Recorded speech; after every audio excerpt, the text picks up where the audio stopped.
Hi, everybody, and welcome to the All Saints podcast. So today is the final episode in this little series of podcasts that we've been looking at, going through Calvin's Institutes of the Christian Religion and this section on the life of the Christian man in Book 3, chapters 6 through 10.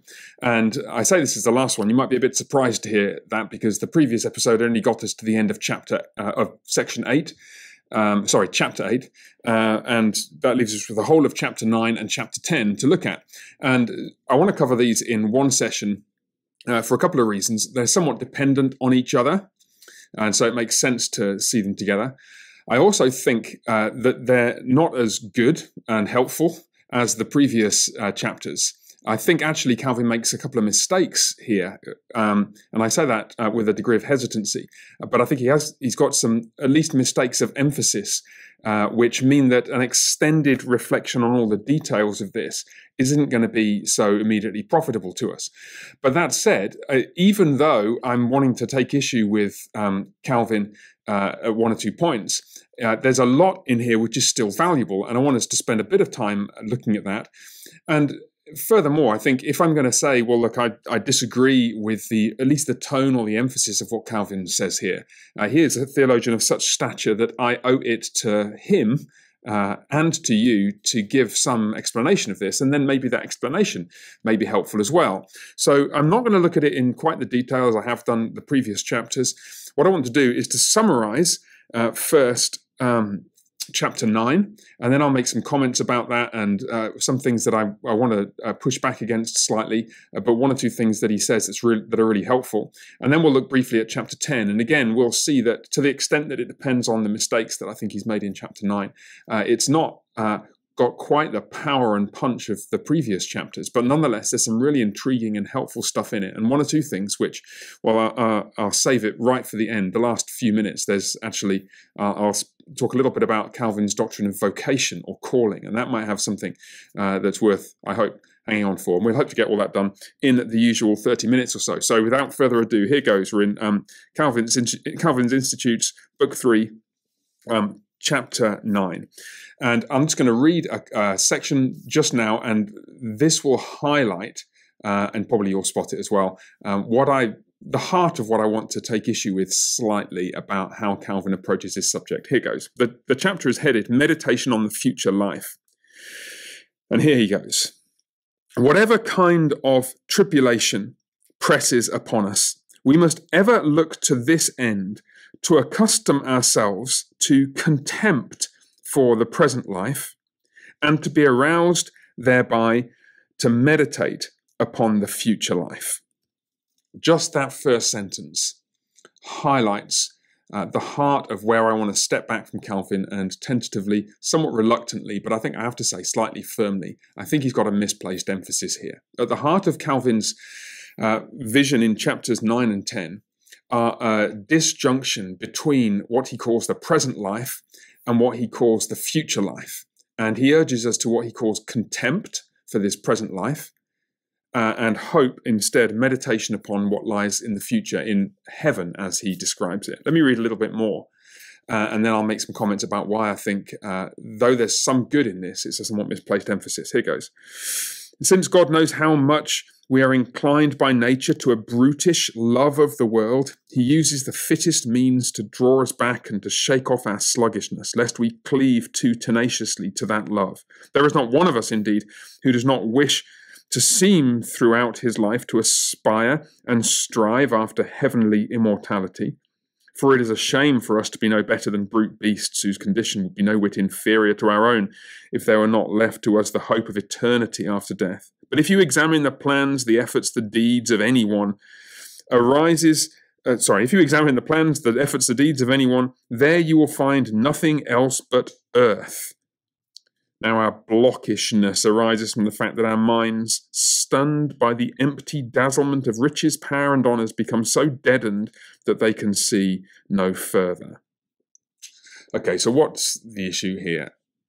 Basically, it seems to me that Calvin has unfortunately set up an unhelpful dichotomy between this life, with its physicality and its pleasures and the good gifts of God in creation, on the one hand, and on the other hand, what he calls heavenly immortality or heavenly life. And the problem is not that there's no heavenly life. The problem is rather that Calvin has set up a kind of dichotomy between the two, which sees the two as exclusive of one another and almost as alternatives to one another. As Calvin unfolds this in the next few sections, and I'll show you this a little bit in what follows a bit more, his basic point is we've got to learn to have contempt for the things of this world and to fix our eyes on heaven. I've got to resist the temptation to jump straight in and give you critique right from the outset. I want to read a little bit more of what he's got to say, and then we'll come to that. Here goes. This is the end of section 1. Then only do we rightly advance by the discipline of the cross, when we learn that this life, judged in itself, is troubled, turbulent, unhappy in countless ways, and in no respect clearly happy, that all those things which are judged to be its goods are uncertain, fleeting, vain, and vitiated by many intermingled evils. From this, at the same time, we conclude that in this life we are to seek and hope for nothing but struggle.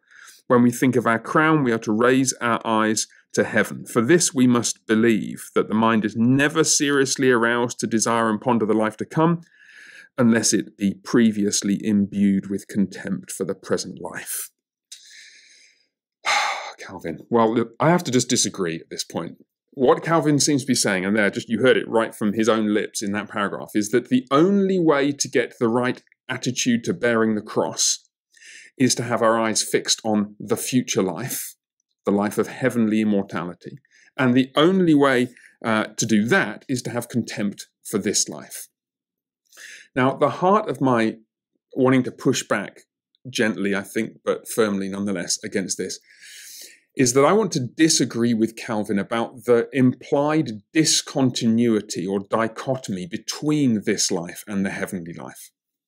Calvin seems to be speaking here, he doesn't speak in this way always, but at least he's speaking here as though he believes that the things that happen in this life have no bearing on the substance of what glory will be, resurrection will be. It's this life, we must have contempt for that. We must fix our eyes entirely on the life to come in heaven. And I want to say a whole bunch of things at this point. I want to say first that heaven is the temporary resting place between our death and the recreation of the heavens and the earth and the general resurrection and life in glory physically in this world with the Lord Jesus Christ and his people. We are not to think of heaven as our ultimate goal if by heaven we mean a disembodied place that's separate, distinct, and unconnected from this world.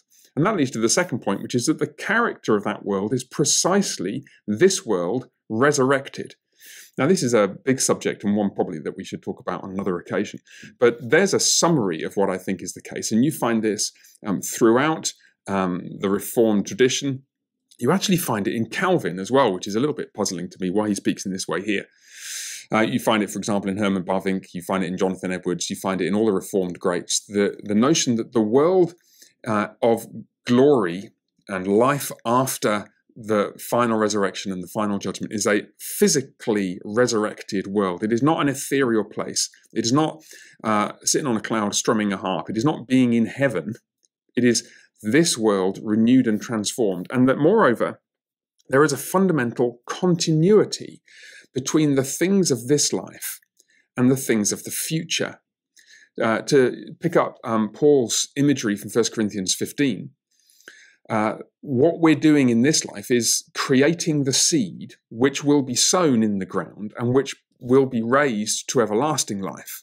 And therefore, whatever the book of Ecclesiastes, for example, which Calvin has in his mind here with talking about the vanity of this life, look at it again, all those things which are judged to be the goods of this present life are uncertain, fleeting, vain, and so on. It's true that the book of Ecclesiastes says that vain is this life.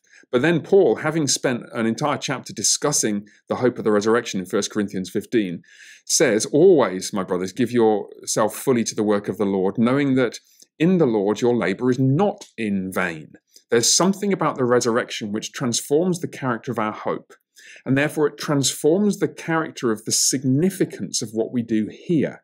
To put it most starkly, the right way to fix our thoughts on our future inheritance, which is not heaven, it is kept in heaven for you, and it will be revealed on the last day and brought to a resurrected earth. The right way to fix your minds on that is not to have contempt for this world, as Calvin suggests, but rather to see this world as, yes, temporary in its present form and destined for transformation, but nonetheless part of the seedbed from which that resurrected life will flow.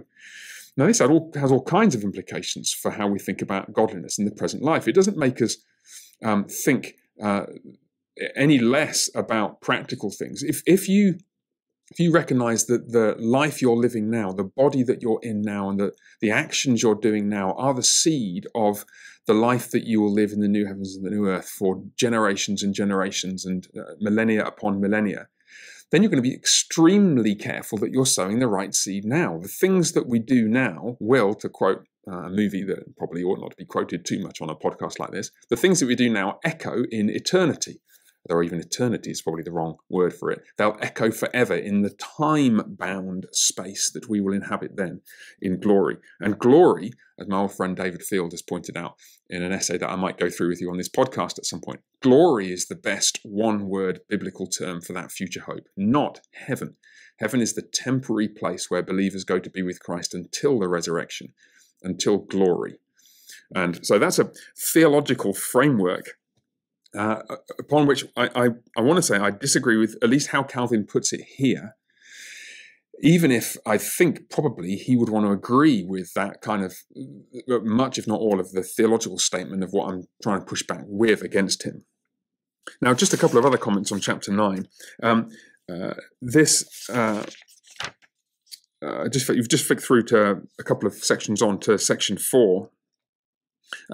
You find a comment by Calvin which, it draws our attention to an important biblical text which sometimes leads people to embrace the kind of misunderstanding that Calvin is highlighting here. And I want to say something about this. This is on page 716 in the middle of section 4. If heaven is our homeland, what else is the earth but our place of exile? If departure from the world is entry into life, what else is the world but a sepulchre, a grave? And what else is it for us to remain in life but to be immersed in death? If to be freed from the body is to be released into perfect freedom, what else is the body but a prison? Now, before we get to the biblical text, let me just say that last sentence, well, no surprise that the editors have footnoted Plato at that point, the idea of the body as a prison from which we need release. I think this is an unfortunate tendency in Calvin's theology at this point. And I want to encourage you to read this. I do not want to encourage you to think of the body as a prison. It's not. It's a good and created thing, created by God for the embrace of all the good things he's given us, and for lives of service now and joy and service in the resurrection. It's not prison from which we need to be released. The body isn't the problem. There's more to it than that. But the biblical text that you probably all spotted in the first sentence, heaven is our homeland, what else is the earth but our place of exile? And that calls our attention, just going to grab my Bible here, to 1 Peter chapter 2 and verses 11 and 12, already verse 11, where Peter says, "Beloved, I urge you as sojourners and exiles to abstain from the passions of the flesh which wage war against your soul." And here you've got the text that seems to be in Calvin's mind when he describes earth as our place of exile and heaven as our homeland. Isn't that just the case? Now, heaven is not my home, I'm just a passing through, as the old song goes. Earth isn't really where I belong, I'm a stranger here. I don't really belong here. I'm looking forward to escaping from this world and all its physicality and mess and sin and getting to heaven where I belong. Heaven is my home. And I want to say no, because that's not actually what Peter says here. Let me just read it again, and then I'll highlight what he really says. I urge you as sojourners and exiles. That's the crucial phrase. He uses the phrase sojourners and exiles to describe our status here in the world. And that does not mean that this is not our home. What it means is that it is not fully our home yet. The reason we know that is because this phrase is plucked straight out of Genesis chapter 23. It's the only other place in the Bible where the same phrase occurs. It's in the Greek translation of the Old Testament. And this Genesis 23 contains the account of Abraham's negotiations with the Hittites in the land of Canaan when he's trying to find a burial place for Sarah, his wife, who has just died. And he says, I am a sojourner and a foreigner among you. The same phrase translated alien or sojourner and exile in 1 Peter 2. I'm a sojourner and a foreigner among you.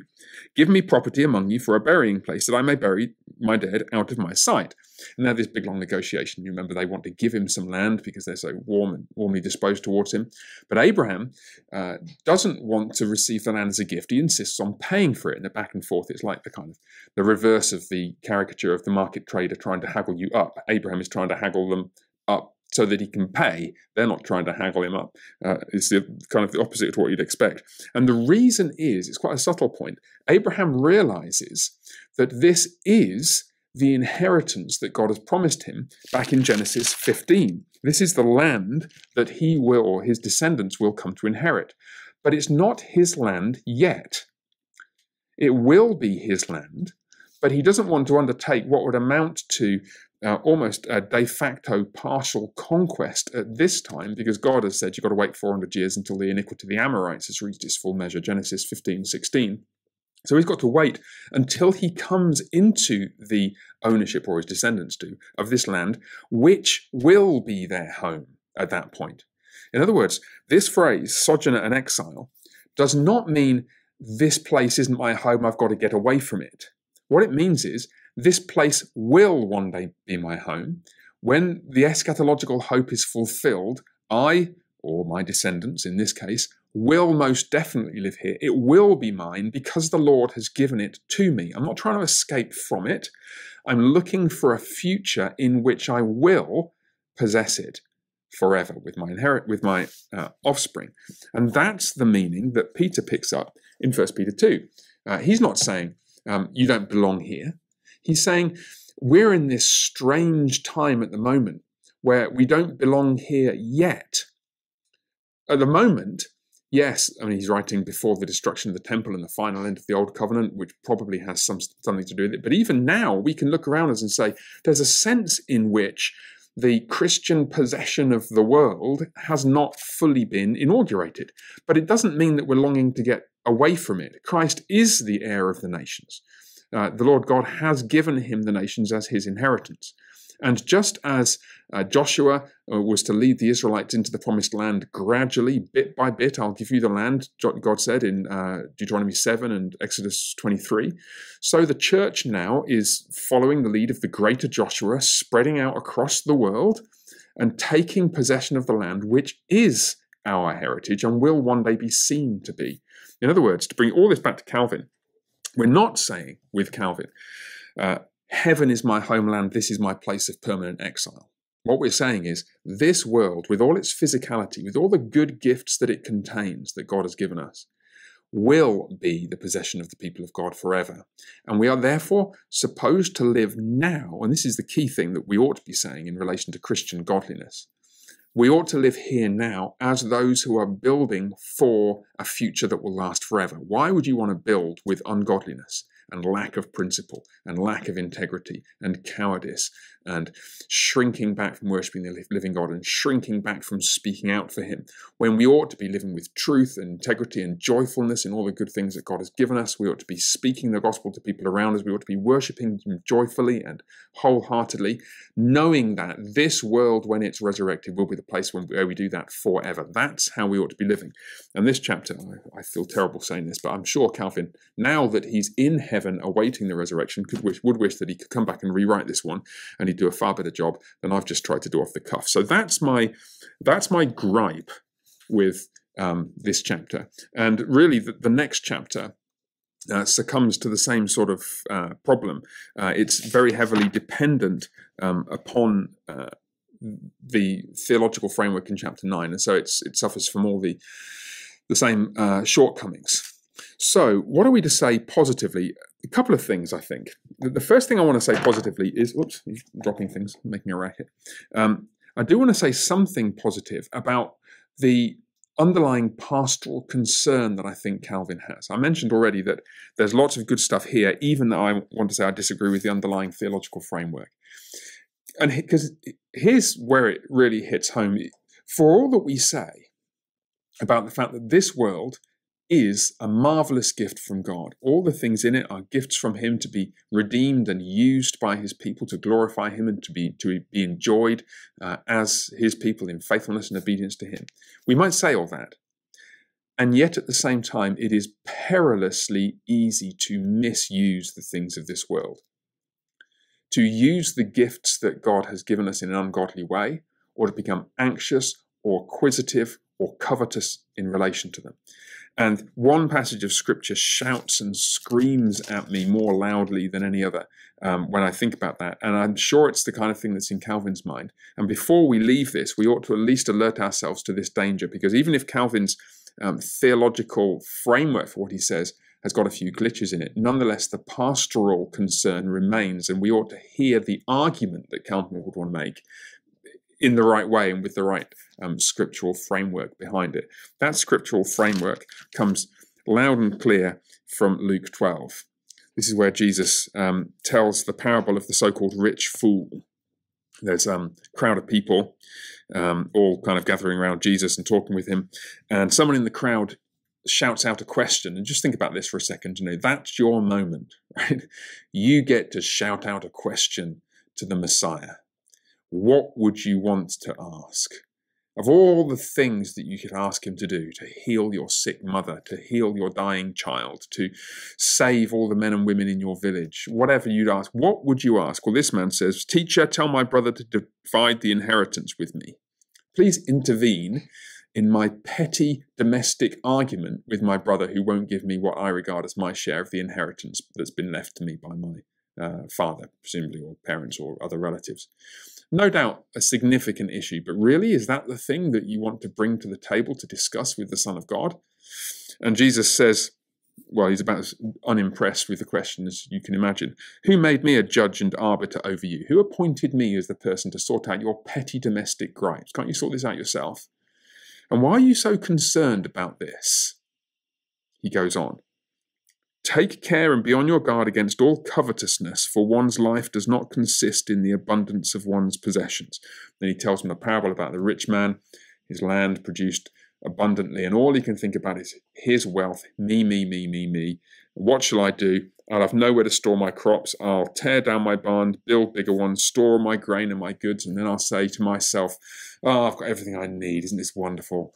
And then tonight your life will be demanded of you. You fool. Then who will get all the things that you've stored up for yourself?" So in other words, even if we want to say to Calvin, our brother, our friend, our teacher, Lord have mercy on us, we want to push back against the theological picture that he's painting. Nonetheless, there is a pastoral concern here, which Calvin is no doubt motivated by, which we've got to hear. In an affluent and wealthy world such as the one that we live in, and I don't know about your personal circumstances, but I do know about the average around here in the West where I live. We are blessed beyond measure, and yet somehow we still manage to be acquisitive, and covetousness is never far from us. And Jesus goes on to generalize the lesson that he's taught this man. Verse 21, "So is the one who lays up treasure for himself and is not rich towards God." He's talking to everybody, and he makes that clear in verse 22. He turns to his disciples, turns away from the crowd, turns to those who are following him and says, "Listen, I tell you, don't be anxious about your life, about what you will eat, about your body, what you will wear, and anxiety about possessions." Jesus wants to challenge. So if we were to go back to Calvin and just say, look, okay, we have a conversation with him about the theological framework that is behind his articulation of what he's saying here in chapter 9. I have a feeling that he'll put hands up and say, "You know what, you're right, I've missed something here. But don't you agree that anxiety and covetousness and lusting for more is as much a problem in your 21st century America as ever it was in 16th century Geneva. And I think we'd have to hold our hands up and say, yes, indeed it is. So that's chapter 9. Now, chapter 10, as I mentioned briefly, depends quite heavily upon what he said in chapter 9. But nonetheless, the upshot of it is 4 rules which Calvin gives for rightly using the possessions and blessings that we've received from the living God. The first one, again, I struggle with. I'm not entirely convinced by. I think it's based on something of a misreading of 1 Corinthians 7. But the second, third, and fourth are really, really fruitful and worth a moment or two. So here's the second. Those who have narrow and slender resources should know how to go without things patiently, lest they be troubled by an immoderate desire for them. That's in section 5. In other words, his pastoral concern rises to the surface. Those who have much and those who have little need to learn to bear with patience the frugality that the Lord in his providence has placed upon them. The third rule with which to regulate our use of earthly things is that we should be ready, quote Luke 16, to render account of your stewardship. Now, let me read just a sentence or two from here, because it is worth just bearing in mind, and this especially hits home for those of us fortunate enough to live in circumstances which are basically comfortable and wealthy. Where do we begin? Of it, we said something when we discussed the precepts of love. That was in chapter 7. We're talking about using everything in a way that manifests love for others. It decrees that all those things were so given us by the kindness of God and so destined for our benefit that they are, as it were, entrusted to us and we must one day render account of them. So we've got to render account of how we've used all the things God has given us. Have we used these things to love others?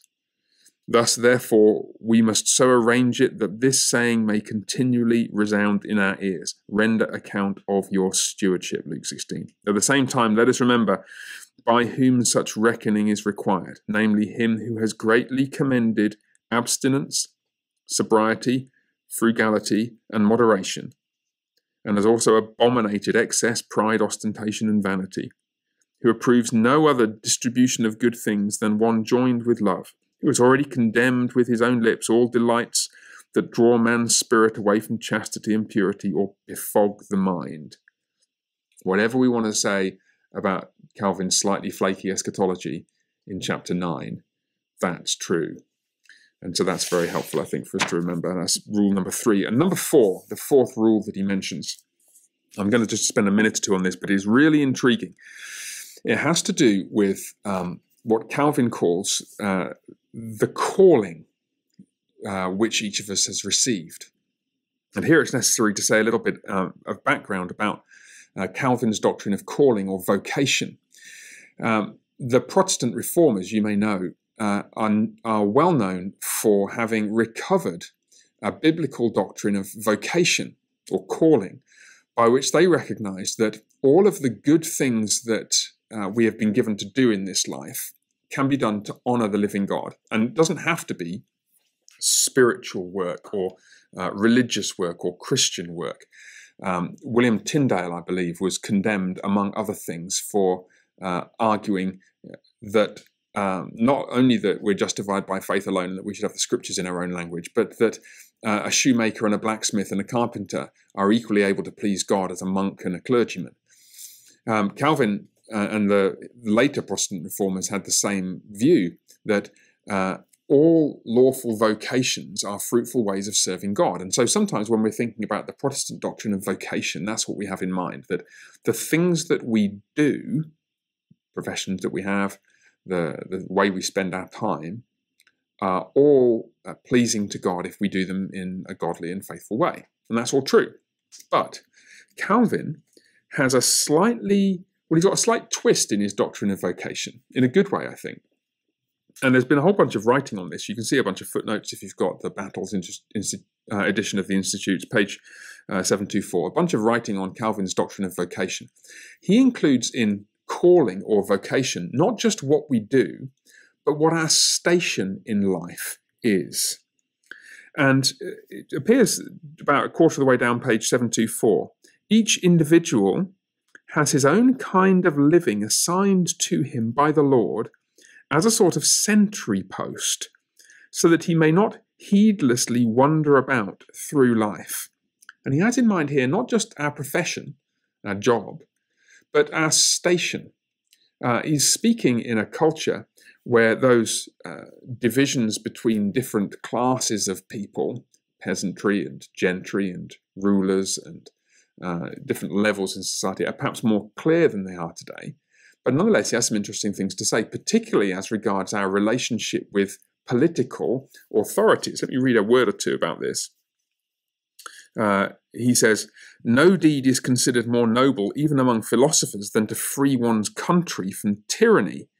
And he thinks that's a good thing. But, he says, "Yet a private citizen who lays his hand upon a tyrant is openly condemned by the heavenly judge." And the editors there cite 1 Samuel 24 and 26.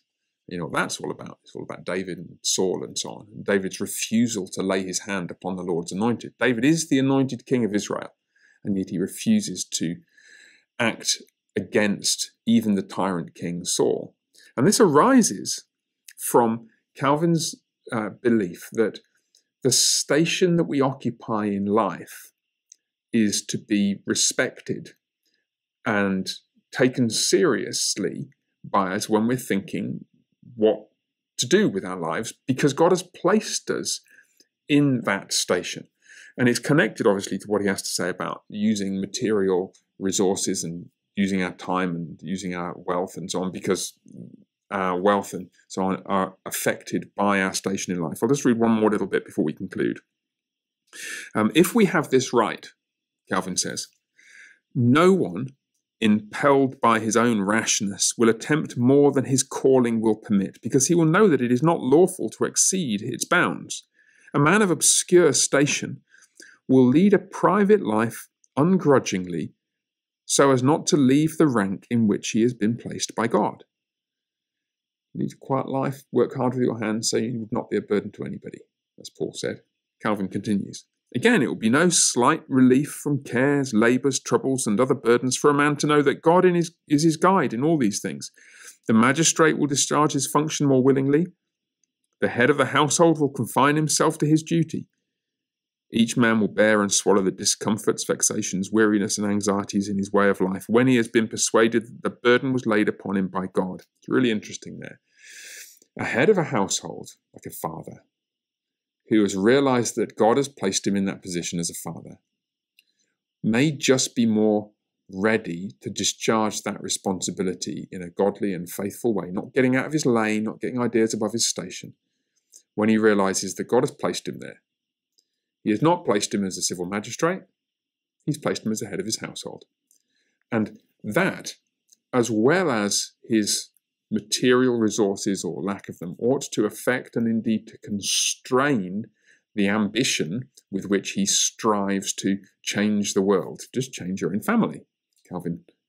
That seems to be the emphasis that he's focusing on. And then he ends up in the familiar place that you'd expect somebody who is leading what has come to be known as the Reformation to end up speaking about the doctrine of vocation. Final sentence. "From this will arise a singular consolation, that no task will be so sordid and base, provided you obey your calling in it, that it will not shine and be reckoned very precious in God's sight." That's a great way to end Calvin's little mini treatise on the life of the Christian man. That all the things that we're called to do by the living God are considered worthy and honourable in the sight of the one who placed us in the calling where that responsibility is laid upon us. Well, I think that'll do us for now. Next time, we have a bit of a departure. I've got an interview with a minister from the Philippines in the following podcast, and then we're going to start a new series, which I hope will be helpful in a couple of weeks' time. But for now, the Lord bless you, and bye for now.